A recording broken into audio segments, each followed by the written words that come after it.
Good, happy Friday morning to you. Hello. Good, happy morning, guys. Say good morning to our friends. Uh-oh. Say good morning to your friends. Back to our safe spots. Good morning. Say good morning, Catherine. Catherine, say good morning. Say good morning. Good morning. I just like the Caroline's eating her banana. Good morning, Olivia. Good morning. Good morning, Nick. Good morning. How's it going? It's going good. Yeah, these guys, they woke up with sore throats this morning. But that's because nobody listens to Mama and they go out underdressed. I am almost sure that's what happened. No, that's not Really? what happened. What happened? Something else. What happened? I didn't go out underdressed. I was wearing a You coat. guys ate pizza. You were underdressed. You guys ate pizza. That pizza's not going to make you sick. No.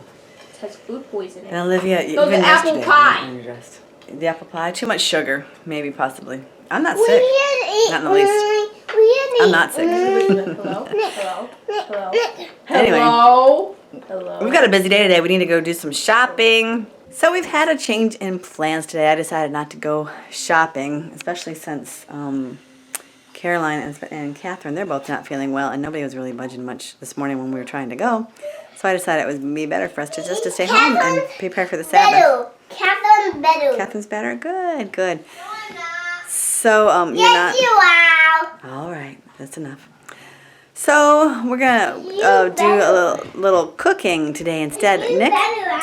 Nick did some Khan Academy, his math, and Olivia did some schoolwork too. Did some reading, did some memorizing of scripture. Hebrews 11. They're working in Hebrews 11 right now, memorizing the chapter. And now I'm gonna make some zucchini cake for tomorrow for a little Sabbath treat. Not just for you. Not just for you. For everybody. Okay, and then maybe I might make some granola. I'm not sure. I might try to make some granola. And you know, I've had some questions about our food and what we've been eating, and if we make any dishes like special vegan dishes and things. And I used to cook a lot. I used to be in the kitchen like constantly. I'd start cooking at 11 o'clock, and I'd cook it. We'd eat the meal, and we wouldn't be done washing dishes until like 2:30, 3 o'clock. So 11, 12, 1, 2, 3, that's like 4 or 5 hours in the kitchen every day. And I thought, and Curtis and I were both talking, we said, you know, we need to really simplify our meals anyways, because sometimes the food that we cook, especially if it had a lot of tofu in it, or, you know, a lot of the vegan cheese and stuff, it was really kind of making us not feel so good. So we did a lot of praying and decided that we were going to do mostly raw. So I don't know if you've noticed that. Like now she gets in the kitchen after, like, we just throw some sweet potatoes in. Just throw some sweet potatoes in the oven, or whip up some mashed potatoes, or the soup is really easy. That's why we have that. The haystacks, they take a little bit of time, but there's lots of chopping, a lot of raw food in that. And beans are real easy to make. Rice, you know, the salsa is real easy to whip up. And then we just do lots of cabbage salad, different salads, veggies, and lots of fruit. I know a lot of people are opposed to that because of all the sugar in it, but fruit is very cleansing, it's very nourishing, and it's actually very good for you to eat a lot of fruit. So that's why a lot of times we just eat like smoothies or things for lunch, especially if I'm busy. So, like you know, today. Yeah, today, I don't know if Fabulous Fruit Friday. It is Friday. It's Fridays. Fabulous Fruit You guys Sabbath. no, because I'm going to make tomato soup, but I don't know. We'll talk Okay, about I like that. tomato soup. So, yeah, you'll eat the tomato soup, won't you? So yeah, we do stuff like that with the fruit. It's been just a few months that we've actually made the change, because I used to cook all the time. I used to make the pizzas, lasagna, oat burgers, tofu walnut balls. You'd be in the kitchen for I'd be in the kitchen all the time. And how am I going to get, you know, it's just, I didn't want to make life such a burden, especially when it came to food. We want to enjoy our food, to love our food, to savor our food, to taste our food. But I didn't want to be a slave to cooking it and cleaning up after it. So, you know, that's just a little take on that. But I'm not opposed to cooking and eating those kinds of foods, but we don't do it very often. Like today I'm going to make the zucchini cake, but we like to do some kind of treat for Sabbath anyways. We'll make pumpkin pie. Pumpkin pie. You like pumpkin pie, don't you?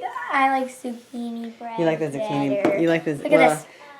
Look at all that zucchini. Ah. So, what else I was going to tell you about that? So yeah, and you know, raw food is so good for you. I mean, it's full of life. It's full of those enzymes, and it just gets your body so alive and energetic. And it makes you feel so good when you eat lots of raw food. So we've been really trying to move in, and you know, it's a transition. You know, a lot of people when they look at changing their diet, they think of all the things they've got to do or things they've got to give up, and it just seems overwhelming. It just seems like, how am I going to do that?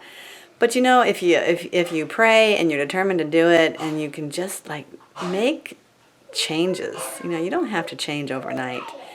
And I don't think anybody should ever expect to. But if you constantly make positive changes, you're going to be rewarded for it with your good health. And it seems like it could seem like we are totally crazy with the way we eat and all the different things that we don't eat, that we do eat, the things that we do. But it's been a transition over years, and we appreciate it, we're thankful for it, and we feel so much better for it. But we don't expect anybody to have to follow what we do, and we don't judge anybody for not following our diet, because it's all up to the individual person. It's up to your convictions, and you know, there's a whole different slew of factors in how you eat. So on that note, I'm going to go ahead and make this zucchini cake for Olivia. So for the zucchini cake, I've mixed up the Einkorn wheat flour and salt and coriander and cardamom in here. So I mixed up real good. And now I'm going to add the wet ingredients. And this recipe, by the way, is on our website, livewellandbestrong.com, on the recipe page. But we like to make it as Yes, it says zucchini muffins, but we're going to turn it into cake today. So I've got the zucchini cake in the oven. It's smelling good. And I'm going to make some, I already have it in the stove. The tomato rice soup. It's one of Curtis's favorite. For today, if Olivia would like some. But you don't have to. You can have fruit, honey, if you'd like. She's panicking. Girl's panicking. Nobody likes the soup except for Olivia and Mommy and Daddy. So half the family likes the soup. Right, Olivia? I found this cleaning. Oh, good. That's nice. And you also have flour on your shirt, by the way. On your skirt. On the arm of your shirt. And your skirt. Yeah. And your skirt. You're messy. Zucchini cake is a messy job. So you want to rinse out these cans for me? Get them in I there. want to see the zucchini cake. You want to see it? Oh man, it's not rising. I found the best way to make rice. Actually, I didn't find it. Somebody shared it with me. My very dear friend Marcio, a long time ago, years ago, showed me how to make the perfect brown rice. And what he did was, I've done it already, is that he would turn the pan on dry and put the dry rice in there, and then you just kind of keep stirring it up so it doesn't burn, and wait till it pops a little bit, kind of like popcorn. It kind of just cracks and pops, and then you add your water, and then you wait till it boils, and then you turn it all the way down after it boils, and cover it, and don't touch it for about 40 minutes. And it's perfect. It comes out perfect every time. It's fluffy, it's not gooey or gluey or undone. It's perfect. I love it. So I was going to save the zucchini cake for tomorrow, but it's not going to make it. Well, we've got two of them because I had like lots of zucchini. So one of them for tomorrow and one of them for right now. And it is so, guys, this stuff is delicious. I doubled the recipe, and I actually took one cup of the sugar out because I didn't want it that sweet. So I took 1 cup. So the recipe is on my website, but you don't have to use that much sugar, really. It's so good. This stuff is good. It looks kind of funny. Turn it upside down. Wait, honey. Wait. Mommy will cut it for you, okay? Caroline wanted us to show you. She wanted us to show you guys her cake. Is it good, Caroline? Yeah.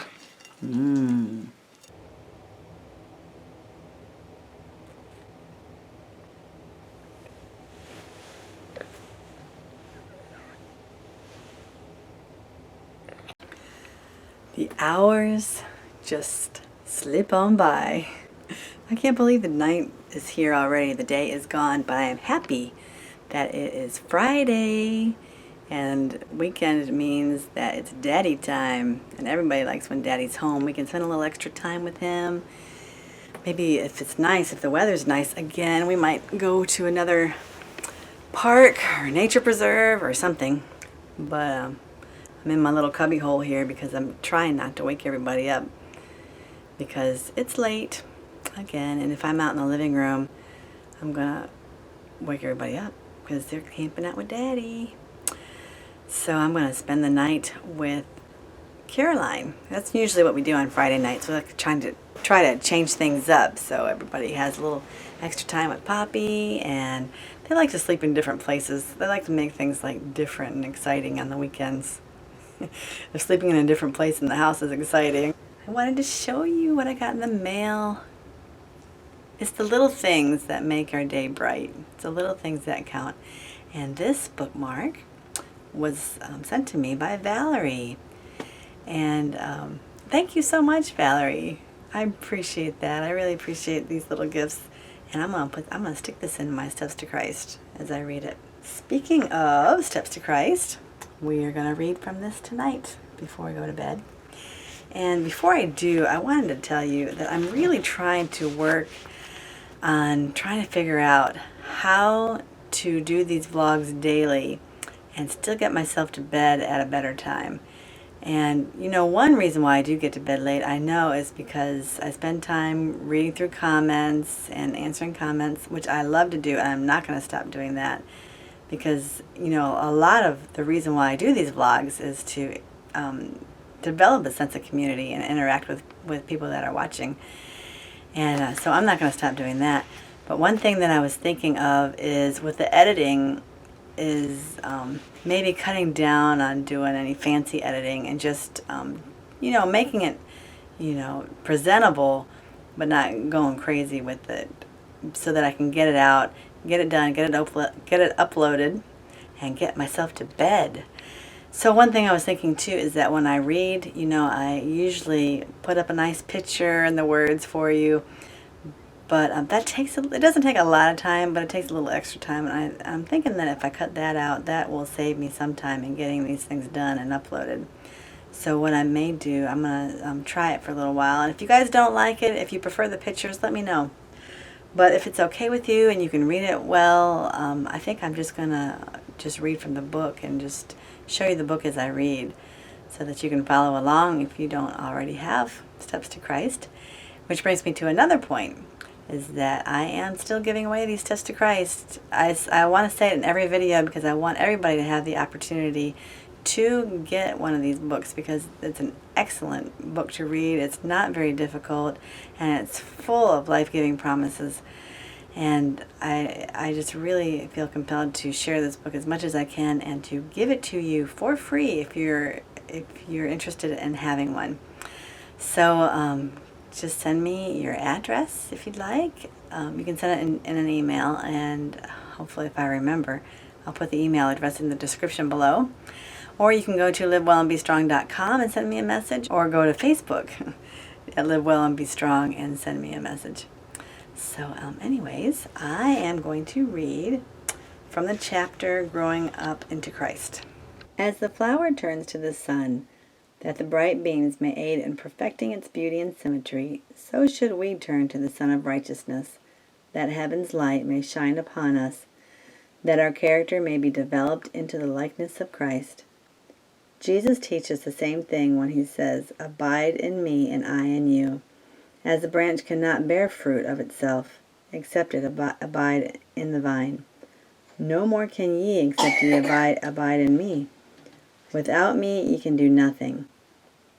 You are just as dependent upon Christ in order to live a holy life, as is the branch upon the parent stock for growth and fruitfulness. Apart from him you have no life. You have no power to resist temptation or to grow in grace and holiness. Abiding in him, ye may flourish. Drawing your life from him, you will not wither nor be fruitless. You will be like a tree planted by the rivers of water. So without Christ, we have no life. It's not even any use trying to have life, because if you're a part of that, if you're that branch, You can't get life any other way than from Christ. I think I'm going to go to bed. Have a good night's sleep. I hope you guys are doing good. And have a good day or evening. We'll plan on seeing you next time. And don't forget to live well and be strong.